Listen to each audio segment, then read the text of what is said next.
నీలాంటి ప్రేమ ఈ లోకాన ఎవరైనా చూపారా, ఎవరైనా చూపారా.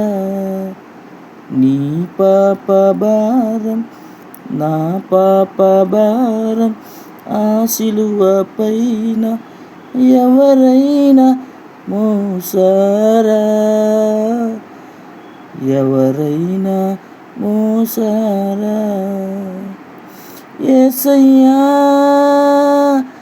యేసయ్యా యేసయ్యా ఓ యేసయ్యా.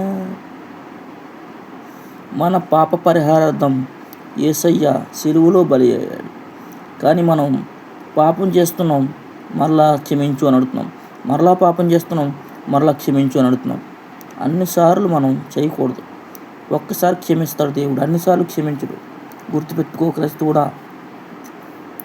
బైబిల్లో ఏం రాస్తుందో తెలుసా?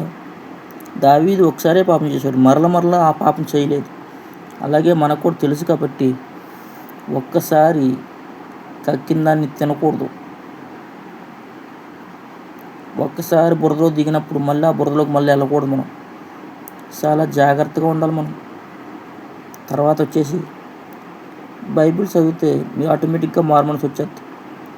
మరలా వెనక్కి తిరిగి చూడరు. అలా మీరు ప్రార్థన చేసుకుంటే దేవుడు మీతో మాట్లాడతాడు.